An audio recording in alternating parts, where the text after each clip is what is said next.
Ô, Eliane, bom dia. Bom dia, Raíssen, Carolina, ouvintes. Bom dia, Eliane.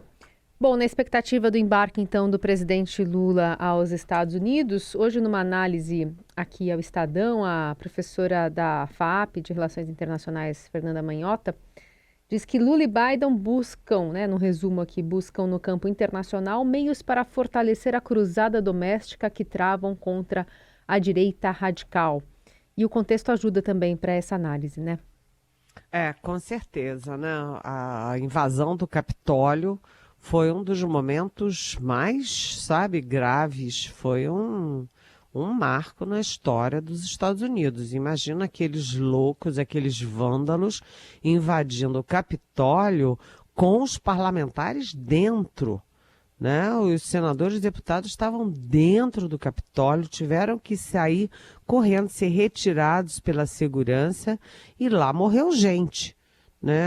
Aqui no Brasil, a gente teve o 8 de janeiro, eles invadiram Planalto, Congresso, Supremo Tribunal Federal, mas era um domingo e não tinha gente dentro e não morreu ninguém. Além disso, a reação nos Estados Unidos, que a gente tinha até uma pitada de inveja, puxa, eles prenderam 900 pessoas, estão investigando, estão processando, e aqui no Brasil tinha tido aquela ameaça de ataque, de invasão da Polícia Federal, tinham queimado carros e ônibus e ninguém tinha sido preso, nada tinha acontecido. Mas, atenção, né? Lá foram presos 900, aqui no Brasil foram presos mais de 1.400. E todos aqueles emblemáticos foram identificados, buscados e presos, né? Aquele que roubou a toga do ministro do Supremo, aquela senhora que é estelionatária de Santa Catarina, que ameaçava o Alexandre de Moraes. Vamos lá pegar o Alexandre de Moraes, alguma coisa O assim. Xandão, era o Xandão que ela falava. Né? Uma coisa horrorosa. Aquele que jogou no chão, aquela cena que dói no coração da gente, o relógio de Dom João VI. Todos eles foram buscados, presos, e o inquérito está indo muito rápido. Além disso, o Brasil teve uma coisa que os Estados Unidos não tiveram, né, uma união dos três poderes naquelas manifestações que até ontem, né, elas persistem, de presidentes de poderes do Supremo, do Congresso, do Executivo contra os atos terroristas, e também todos os governadores de estado. Então a reação brasileira foi muito contundente.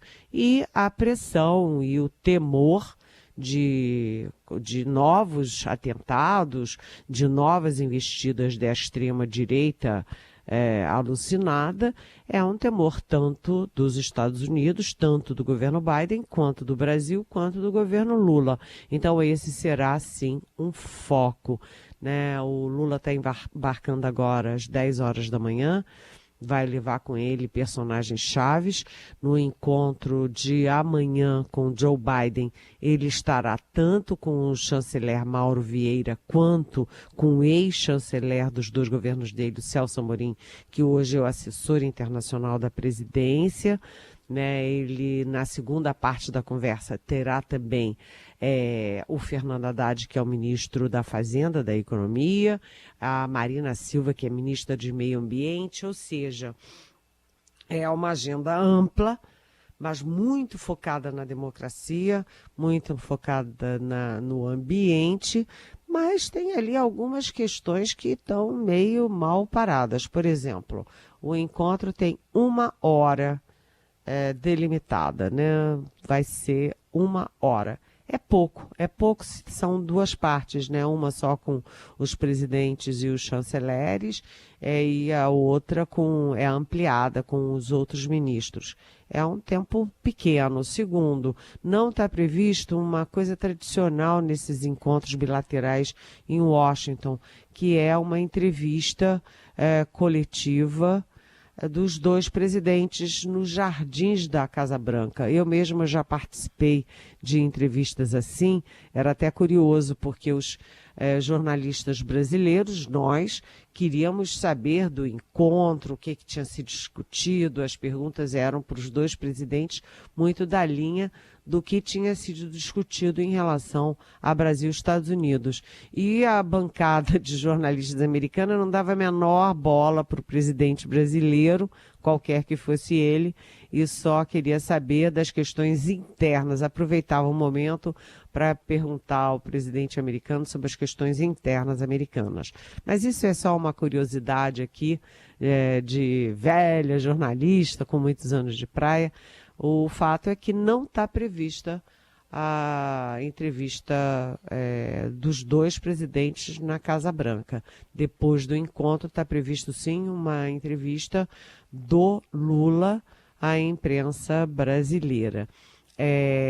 Os assuntos são muitos, né, e algumas coisas vão ser complicadas, como, por exemplo, a questão da guerra na Ucrânia, porque a posição brasileira é muito mais cautelosa, muito mais em cima do muro do que a posição americana, né? Os Estados Unidos lideram a condenação à Rússia e também lideram a ajuda militar, bélica e financeira à Ucrânia. Então, isso é um ponto aí de discordância. Agora, uma questão curiosa, também prática, é que com essa situação dramática, essa tragédia dos Yanomamis, é possível que isso entre na conversa até para o Lula ali pedir uns trocados dos Estados Unidos para ajudar a preservação da Amazônia e dos povos originários brasileiros, ou seja, das reservas indígenas. Uhum. Ô, Helene, agora ontem já estava na agenda do presidente Lula a política externa, numa reunião com a ministra de Negócios Estrangeiros da França. O que você destaca desse encontro? Eu acho importante a gente falar desse encontro, né? Tanto o presidente Lula quanto também o chanceler Mauro Vieira foram encontros separados. Depois o Mauro Vieira também participou do encontro do Lula com a Catherine Colonna, que é a ministra, ela é ministra da Europa, da União Europeia, e ministra de Relações Estrangeiras, né, de Negócios Estrangeiros, que é a chanceler, portanto, né, correspondente ao Mauro Vieira, da França. E esse encontro é muito importante porque vocês sabem que desde 2019 nenhum ministro da França veio ao Brasil? Nenhum veio ao Brasil. Por que será? Durante os 4 anos do governo Bolsonaro, nenhum ministro, e muito menos o presidente Macron, a França se ausentou do Brasil, as relações se esgarçaram, porque o Bolsonaro, primeiro, ele descartou o encontro com o chanceler francês, alegando que estava muito ocupado, e ato contínuo se deixou fotografar cortando o cabelo no Palácio do Planalto.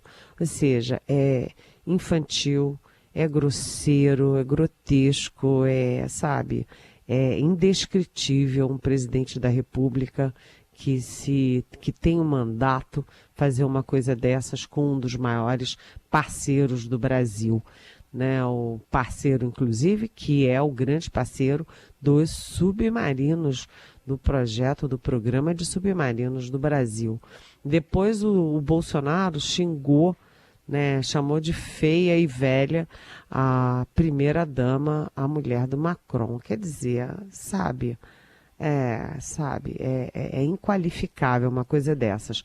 E agora o Lula e o Mauro Vieira se encontraram com a Catherine Colonna e a conversa foi uma conversa ampla, com uma pauta até muito semelhante com a pauta a pauta que o Lula leva para o encontro do Biden, né? Meio ambiente, são relações comerciais, são relações de defesa, são relações de cooperação em várias áreas, inclusive na área cultural. E ontem também o Lula, que tem também encontros previstos com a China, né, com a ida à viagem à China em março. Ele ontem também fez 2 gestos importantes do ponto de vista da diplomacia. Ele determinou a ajuda da FAB para conter os incêndios aqui no Chile. Então foi um avião da FAB também, com um avião cisterna, com a ajuda de equipamentos e tratores para combater o incêndio que está dramático no Chile, aqui pertinho. E também o presidente Lula determinou uma ajuda para procurar ainda pessoas vivas, o que fica cada vez mais difícil, nos escombros da Turquia. Entre Turquia e Síria já morreram foram encontrados, né, mais de 12 mil corpos, ainda tem muita gente desaparecida e o Brasil está colaborando com bombeiros de Minas Gerais e São Paulo, com cães farejadores também de Minas e São Paulo. O Brasil tem muita expertise por causa de Brumadinho e de Mariana, 2 grandes tragédias que também tiveram repercussão internacional. Então, Lula muito ativo na política externa, gente. Seguimos com Eliane Cantanhede, falar conosco direto de Brasília. Aliás, saiu o resultado do Enem 2022, já está disponível para consulta na página do participante, né? Uma decisão de antecipação desses boletins de desempenho. Então, para quem estava esperando, já pode acessar esse resultado. E acaba de sair também, Eliane, o IBGE. Inflação oficial do Brasil, medida pelo IPCA, fechou janeiro com alta de 0,53%, ante um avanço de 0,62% em dezembro. Trata-se ainda assim do 4º mês seguido de alta. Em 12 meses, o IPCA acumulou avanço de 5,77% até janeiro. Índice acumulado está acima da meta de inflação perseguida pelo Banco Central para 2023. Maior impacto no índice veio da alimentação e bebidas, seguida de grupo de transportes. E essa notícia já embasa um próximo assunto para a gente tratar contigo, que é a eterna, ainda aparentemente, né, apesar de todo o discurso que a gente ouviu ontem de Alexandre Padilha, uma guerra que o PT especificamente está emplacando contra o Banco Central e tem um porta-voz poderoso. O Alexandre Padilha, que é o ministro das Relações Institucionais, é o coordenador político do governo. Ele não foi escolhido à toa, ele foi escolhido porque ele apesar de ser sempre do PT, ele tem sempre um discurso muito mais equilibrado, responsável, ele é muito cauteloso, ele é corajoso, não é que ele seja... Ele é bom de briga, mas ele não é estridente, ele não é de trocar socos e pontapés. Ao contrário, ele tem uma retórica firme, mas não é uma retórica de guerra. E ele foi muito... na entrevista para a imprensa, ele disse, olha, não tem fervura e não tem fritura de ninguém, muito menos do presidente do Banco Central, ninguém está falando em rever a autonomia do Banco Central, ninguém está falando em tirar o presidente do Supremo. Bem, isso aí há controvérsias, porque na verdade quem falou em rever, admitiu a possibilidade de rever a autonomia foi o próprio presidente Lula. Quem está trabalhando contra a permanência do Roberto Campos Neto no BC que tem mandato até dezembro de 2024 é o próprio PT. Né? Aí a gente vê que na véspera, na terça-feira, a presidente do PT, a Gleice Hoffmann, né, falou que o BC não deu um pio sobre as façanhas do Bolsonaro contra as contas públicas para se reeleger. O Lindbergh Faria, que é deputado federal, né, entrou com pedido de convocação do Roberto Campos Neto para se explicar sobre a questão dos juros altos. O Guilherme Boulos queria entrar com pedido para impeachment do presidente do Banco Central. Então, o PT está na linha da guerra. Então, o que a gente vê? A gente vê que o Fernando Haddad, que também é quadro do PT, o Alexandre Padilha, que é quadro do PT, estão na linha de baixar a fervura. E a cúpula do PT está na linha de jogar mais álcool, mais querosene na fogueira. E o Diretório Nacional do PT se reúne na segunda-feira e vai querer dar uma demonstração de que, apesar do governo Lula ser uma frente ampla, é o PT que manda e o governo tem que ter a cara do PT.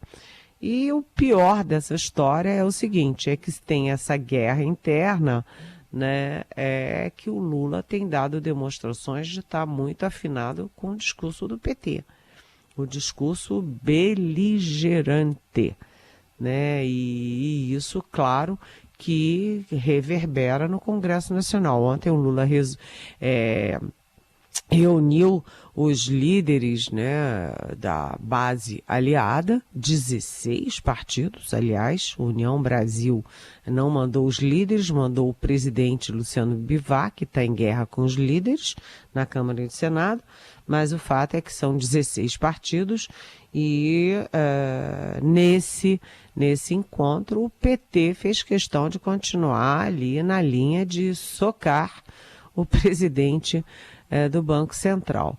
Isso é ruim porque é uma sinalização de que o Lula que não deu ainda nenhum sinal de que está preocupado com a responsabilidade fiscal, o Lula que quer baixar os juros na canetada, repetindo a Dilma Rousseff, um dos maiores erros da Dilma Rousseff, quer baixar a inflação também na canetada, é que o Lula está, enfim, ele está menos Lula de Lula 1 e 2 e mais Dilma Rousseff, né? Na condução da economia. A entrevista do Armínio Fraga, ex-presidente do Banco Central, um super economista muito respeitado, né? Ao Estadão, nessa entrevista, o Armínio Fraga disse que o Lula está indo muito bem na condução da saúde, da educação, do ambiente, etc., mas que ele está escorregando no principal, que é a sinalização e a condução macroeconômica. Então, é aquela história, o Padilha jogou panos quentes, mas a guerra continua.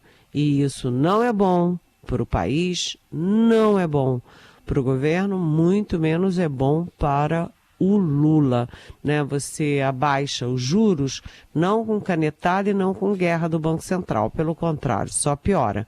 Você abaixa os juros tendo uma política fiscal responsável. E ninguém sabe até agora qual é a política fiscal do governo Lula.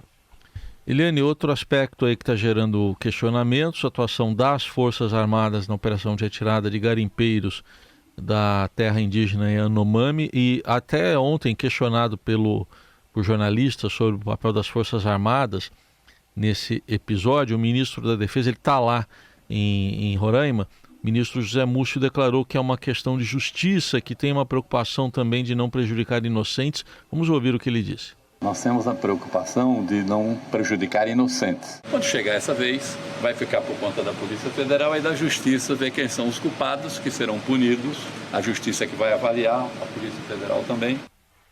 Quais são esses questionamentos então, Eliane?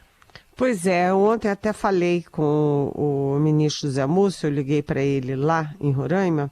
Eles tinham chegado muito tarde e eles estavam ainda na capital. Só hoje é que eles estão indo, já devem ter ido, para a região de Surucucu. É uma região que só é acessível por helicópteros, né? Não tem pista ainda. E ontem o Zé Múcio e os comandantes militares, o da Marinha acabou não indo, mas os outros foram, eles foram ver a Operação Acolhida, que é aquela operação militar, inclusive, de recepcionar os venezuelanos que estão fugindo da crise e da fome na Venezuela. Eles também visitaram o hospital de campanha para os Yanomamis, um hospital de campanha que veio do Rio de Janeiro, com 33 médicos de várias especialidades. E, enfim, eles estavam lá na capital e hoje é que eles estão indo para a região. E a questão é Quem está comandando, conduzindo a retirada dos garimpeiros, quem está queimando as embarcações, o que está tirando lá, né, o querosene, o apoio para a entrada dos garimpeiros, são o IBAMA, que recuperou força e poder, e a Polícia Federal. E não está muito claro qual é a atuação, qual é o papel das Forças Armadas nisso. A gente sabe que a FAB fechou o espaço aéreo no sábado e domingo, depois ela reabriu para que os garimpeiros possam sair também por ar, né? Mas ainda não está muito claro, é preciso especificar o que a Marinha e Exército e Aeronáutica estão fazendo. O Zé Múcio está muito preocupado porque ele disse que é uma operação muito complexa, 20 mil homens não é fácil, né? Que eles estão, primeiro, impedindo que eles entrem, depois garantindo uma fuga sem violência, sem confronto. E aí ele disse, olha, o pior é que é uma operação que não é uma operação que vem, existe e acaba. Tem que ter permanência, porque senão os garimpeiros saem todos de lá, quando saírem as Forças Armadas, a Polícia Federal e tal, eles voltam todos. Então, além de retirar, é preciso garantir que eles não voltem para lá. De qualquer jeito, é preciso ficar mais claro, mais especificado qual é o papel das Forças Armadas. E hoje, como eles estão finalmente dentro da região, olhando in loco, eu vou voltar a falar com o ministro para saber, e agora, né, quais são as funções efetivas das três forças nessa operação, que é absolutamente fundamental, né, gente? Hoje já tem uma informação, me parece que no UOL, de que a mortandade de crianças na Yanomami é uma das maiores do mundo em termos percentuais, em termos de 1.000 nascidos vivos. Então, é uma tragédia humanitária sem tamanho.